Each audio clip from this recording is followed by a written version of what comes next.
Hey beauties, welcome back to my channel. Today I am going to be going over several new Dior products. I was tagged in a post on Instagram talking about their new highlighter and that it could possibly look like hollow gold, which is my favorite highlighter of all time. Yes, I have gone through an entire hollow gold.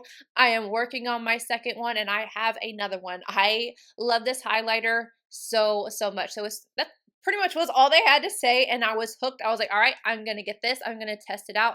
And then when I got on this site, I saw a bunch of new products from them. I saw their spring line, everything. I was like, you know what, let's make a whole video out of this. So I did, and I grabbed both new highlighters. So I have a lot, and I also have the new concealer. I have been asked several times to test this out. This is the Forever Skin Correct 24-hour Caring Full Coverage Creamy Concealer. So I'm going to be trying this out. I picked up one of their spring collection eyeshadow palettes, which is on my eyes right now. Both new highlighters. I picked up a lip glow and then a blush. So we're just going to do a whole face out of this.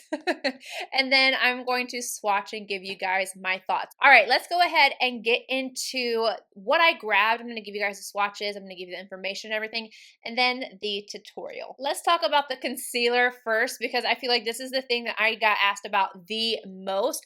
I picked up two different shades because I wasn't sure, and I know a lot of the times Dior foundations tend to oxidize. And I'm not near a store, so I was just like, I ordered two different shades. This is the one that I'm wearing right now, which is 1.5N. I'm just going to swatch it for you really quickly. And then I also grabbed 2N.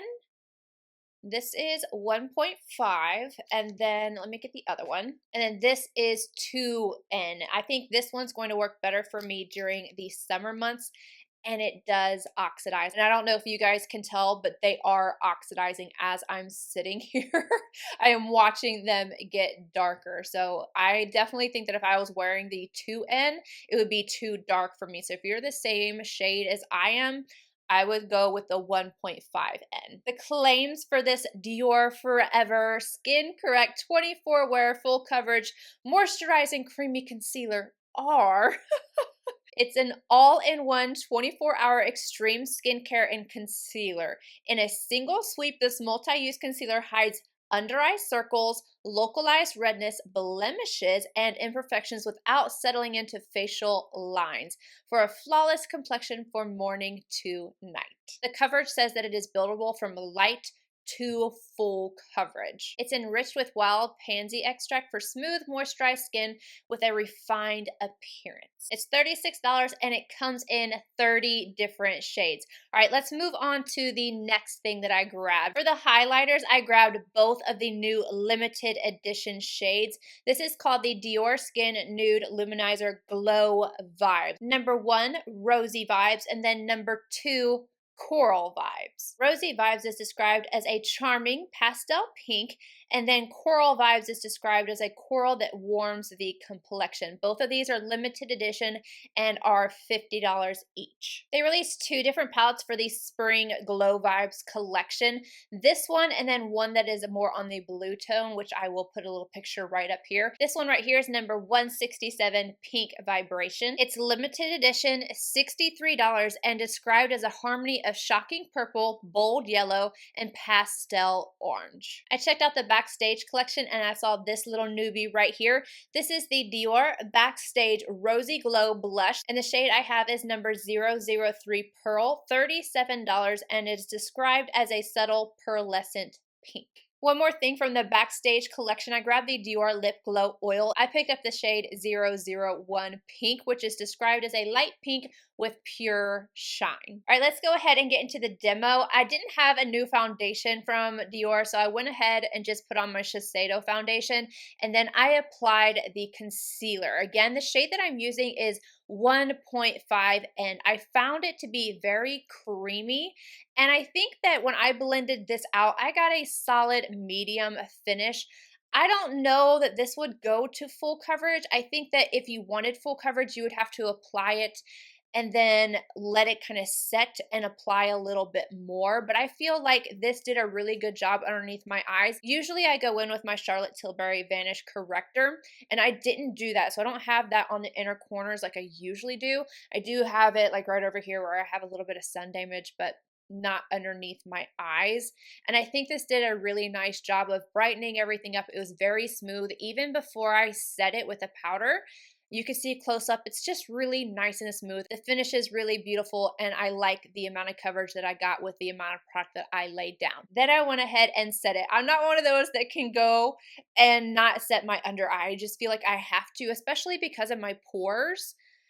I feel like if I set this area and then I don't set underneath my eyes, even if I can find a concealer that I don't need to, it's like, I don't know, it looks weird where if I set right here and then I don't underneath my eyes, but I wanted to show you what it looked like with this. And this is the BECCA Under Eye Brightening Powder. I used my Delium 785 and just put a little bit of this underneath the eye, onto the pores. It did darken up just a little bit, but it was still very, very smooth. I like this powder. I wanted to see what it looked like before I baked, because sometimes baking with a concealer can make things a little bit more drier and all that. I don't feel like it looks bad at all, even after I baked to do my eyes. So far, I am liking this. I'll have to let you guys know how it lasts, but my first impression is a good one. I like it thus far. I set the rest of my face off camera. I used my La Prairie powder. I baked, and then I am going to go ahead and show you the eye look using this palette right here. Reference number 15, I'm going to start off with the yellow. I'm going to place this right above like the crease area and on the outer portion. This does not have a lot of pigmentation to it. I'm going to try and build it up. This is my third time going in with this color. I'm going to bring this up a little bit higher because I think I'm just going to use this as my brow bone highlight. I know I can see a little bit of this shade, but not a lot, so I'm just going to bring it up a little further so it'll peek through. Stillazi L216 and the peach. I'm going to bring this into the crease.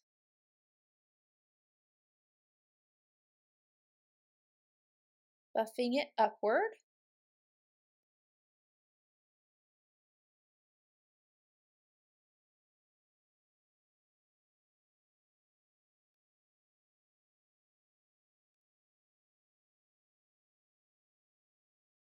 Zoeva 227 and the dark purple. I'm going to tap this on the outer corner first.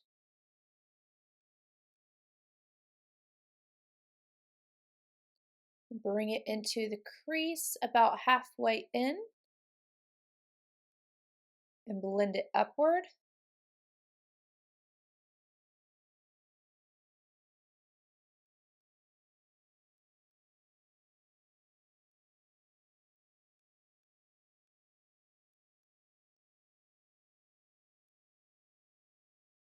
Stillazi L210 and the pink purple. I'm going to press this onto the lid.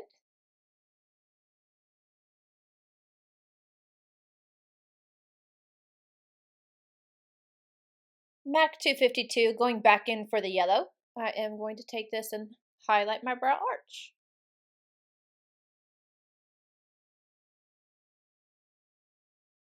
Elysium Clio, back in with the pink purple. I'm going to run this right along the lower lash line.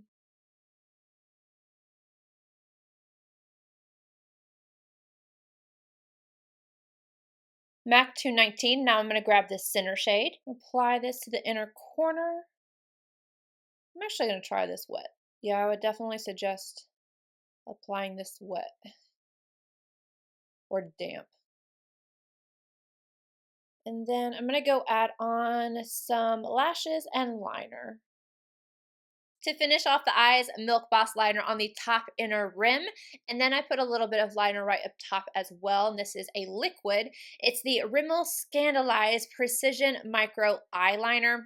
really been enjoying that. And then Kiss Ritzy Lashes. Before I added on the blush, the highlight, and everything, I did go ahead and bronze again off camera. I just feel like you didn't need to see all this extra stuff.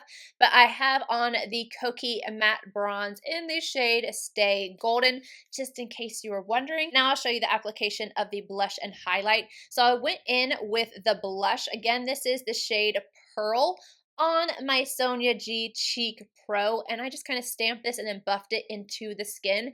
This gives a really beautiful glow, but not something that's going to emphasize. I feel like it's very natural but glowy. I feel like it makes my skin look so just lit from within. And I like this pink. This kind of pink is growing on me. I don't have many shades like this, so I wanted to pick this one up and give it a try. And I think it just looks really great on the skin, especially in combination with the two highlights. So I have both of the highlights on. Right after applying the blush, I used the same exact brush and I just kind of took the coral vibes and I took it right on the outskirts of my face. I really blended this right out here. I put it up my temple, everything, and I think this added just a little bit of warmth and even more radiance. And then on top of that, you know, I had to grab my Linda Hallberg 306 to apply the Rosy Vibes highlight. And I took this and I put it right on the very tops of my cheekbone, forehead, because you know I like that forehead glow. I have a little bit on my nose and my chin. I think the combination is beautiful. Then before I went in with the lip glow oil, I went ahead and lined my lips with Kitten Liner. This is my collaboration with Christian Audette. I outlined them off camera because it's just easier for me to, you know, get really close, outline them, and then I filled them all the way in. And this stuff does not move. So you don't have to worry about putting this on and then that oil moving the product all around your lips. This is really going to add the pigmentation. So if you wanted to wear an oil like this or any kind of gloss, but you wanted a little bit of pigmentation behind it that isn't going to move around your lips, this stuff is amazing. This liner does not move. You can ask anybody who has purchased it. You put this on and it doesn't go anywhere. I absolutely love it. And then I added the lip glow oil just right on top, and it just creates the perfect pout. And if you wanted it to be a little bit darker, obviously you could go in with smooches. But this is the finished look. Now for my thoughts. Basically, I like everything except for the eyeshadow. And it's not that I don't like it, it's just that I don't know. Let's get into it. The colors of this really drew me in. The yellow, the little bit of peach, and the purples, absolutely beautiful. I love these kind of tones, especially for summer, spring. It's just so beautiful. And I do like the look that I got out of it. However, I feel like I really had to work for it. And the description of it makes it seem like it's a little bit more impactful than what it actually is.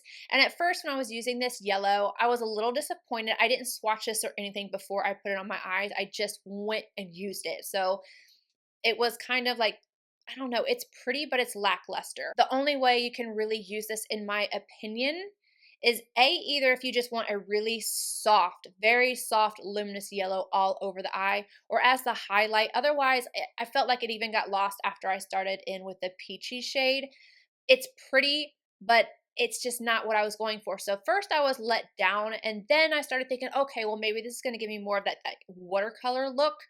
And I love a beautiful watercolor look, but I do not want to work for it. I don't want to have to keep applying and keep applying. And that's what I was having to do with this palette. I was really having to manipulate it and make it work for me. Again, the look that I got is gorgeous. I love the tones in here, but I just feel like it's not as impactful as I would want it to be. This was the best shade in here. These three right here are very light, and this one is too, but I like this one. It's a subtle light purple, which is just beautiful, but I just don't think that this is worth it. I immediately think, okay, I can use my VISEART palette, and if I wanted to get a more light look or a more watercolor effect, I can just not use as much pigment, and it would just be so much easier rather than having to keep applying with this. I know I told you guys that I was working on that yellow, but I was working on the purple and the peach too. I was just getting frustrated with it a little bit.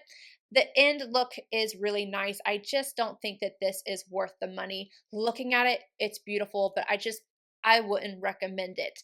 Now let me get into the highlighters. I know you guys are going to want to see comparisons. I like both of these. I love this type of shade. The first thing I want to do is compare this one to the one that I fell in love with last year. It's weird to say last year. This is the Lolly Glow, and if you guys remember, I almost didn't pick this up. I got it for Kelsey, I think for her birthday, and I was swatching it. I was like, it's so pretty. What color is this? I just broke it. No!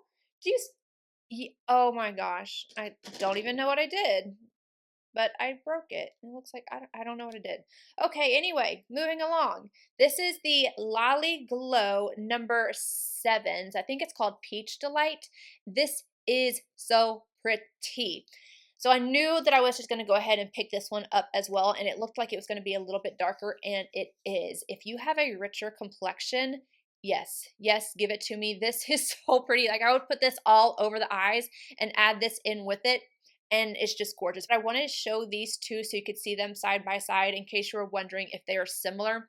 They're both like a peachy coral highlight, but this one's definitely darker, the new one. I also want to compare it to the shade in the last Backstage highlighting palette, the one that I have a hole in.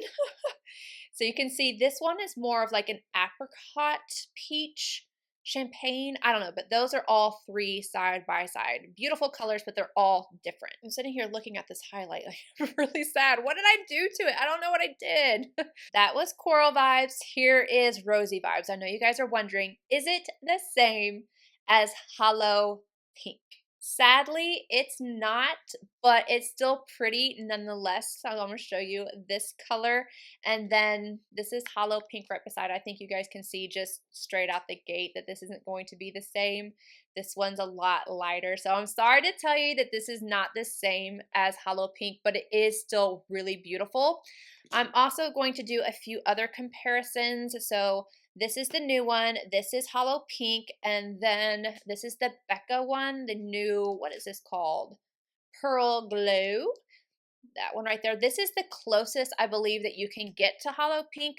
It's still not the same. There's these little blue sparkles and stuff that's in Hollow Pink that's just not in anything else. This is a little bit smoother, which some people will appreciate. And then this is the Pink Lolly Glow number 8 right there. So if you're wondering about those two, I think those are a bit more similar. So if you already had the Lolly Glow, I wouldn't necessarily say that you need the Rosy Glow from this collection. I think I've already told you guys how I feel about the blush. I think it's beautiful, but I do want to show you this. When I first got it out of the package, out of the box, I thought this was clear. So as you can see, it looks like a very, very light pink. I was like, that's not going to show up on me.